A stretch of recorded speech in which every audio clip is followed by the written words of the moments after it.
Los acrónimos tienen mucho tirón, especialmente quizá en el mundo militar. STRATCOM es uno de ellos, comunicación estratégica. Si además este acrónimo incluye esta palabra de estratégico, parece que gusta más todavía.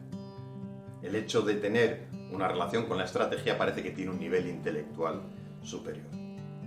La definición de STRATCOM es quizá algo compleja porque es un poco larga, pero la voy a resumir de una forma sencilla.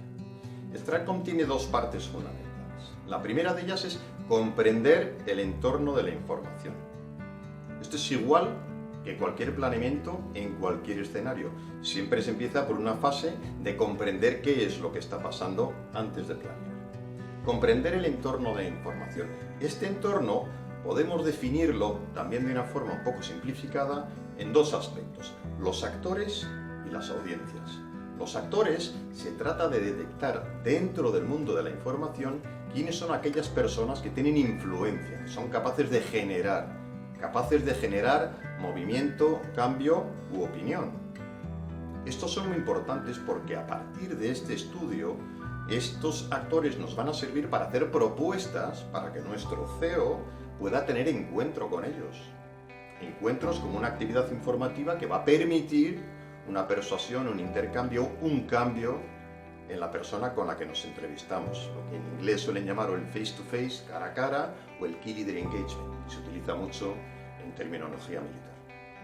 La segunda parte de este entorno, decía, son las audiencias, que tienen actitud más pasiva, son las que reciben toda esa información y que por supuesto son muy distintas dependiendo del entorno, dependiendo de a qué se dedique la empresa. Dentro de estas audiencias hay una que es muy importante y que también tiene que ver con STRATCOM, la comunicación estratégica, y es la interna. Además, totalmente unida al liderazgo. La comunicación interna, la comunicación entre el CEO y los trabajadores de la empresa es fundamental. No solamente es importante por el contenido, por la actualización de lo que está pasando o de lo que va a pasar desde el punto de vista de nuestro jefe, de nuestro CEO. Es que también es muy importante porque se genera ese conocimiento recíproco. Esa parte que nos va a acercar humanamente a la gente que trabaja con nosotros. Y esto hay que hacerlo periódicamente, repito, porque es una de las audiencias que habremos detectado al hacer el análisis del entorno de la información. Es la parte inicial, repito. Conocida esta audiencia, comunicándonos frecuentemente con nuestra audiencia interna, además, facilitaremos cualquier comunicación posterior en tiempos de crisis.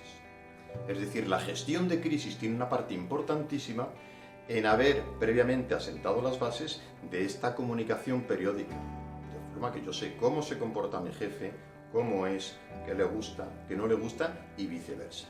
El jefe conoce a su audiencia, a sus trabajadores y sus preocupaciones. Hay otra parte fundamental de STRATCOM que hemos dicho es analizar el entorno de la información para posteriormente planificar las actividades informativas que modelen ese entorno de la información. Es la segunda parte. Primero, conocer el entorno de la información y planificar actividades para modelarlo. Alguno puede pensar que esto de modelar suena a manipulación. Claro que sí, claro que sí. Esta misma definición es tanto para la buena gente como para la mala gente. El secreto está en la ética de cada uno, en cómo se emplee, pero la definición es la misma. Queremos modelar, queremos influir en las audiencias mediante una planificación. Una vez que hemos realizado la planificación, hay otra parte integral indispensable que es el mecanismo de control.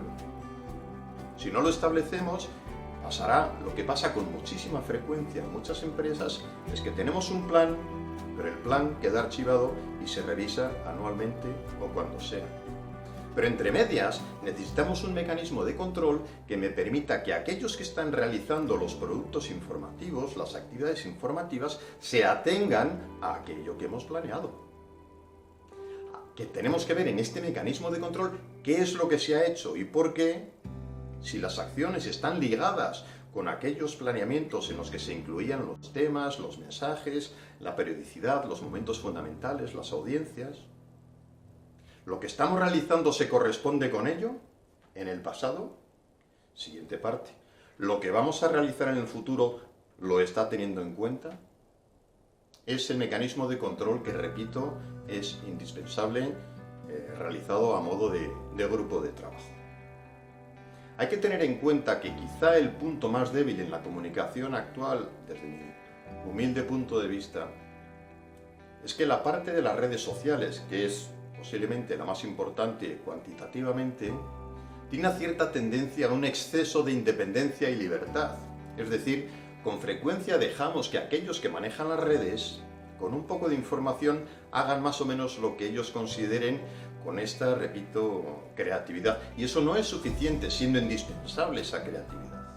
Pero hay que unirla a aquello que hemos planeado. Los que llevan las redes sociales, los encargados, tienen que estar controlados por el mecanismo de comunicación estratégica que les marca las pautas y controla que está siguiendo las pautas. De forma que se pueda dar una explicación a por qué hemos hecho esto, qué mensaje, qué efecto y a qué audiencia pretendíamos llegar. Vivimos en unos tiempos complicados de la comunicación en la cual no se sabe lo que es verdadero, lo que es falso, las fuentes, un poco superficial, fake news, fango, es todo un poco complejo. Dentro de esta complejidad y teniendo en cuenta lo que decía el mítico Paul Václavic, todo comunica, no podemos comunicar, teniendo esto en cuenta, cada vez es más importante tener la comunicación estratégica muy clara. Si estamos comunicando permanentemente, tengamos el control de lo que queremos hacer y decir, de aquello que queremos transmitir. Por lo tanto, dentro de una complejidad creciente de la comunicación, son buenos tiempos para la comunicación estratégica y es la clave de que realmente no haya distancia entre lo que queremos hacer y lo que estamos haciendo.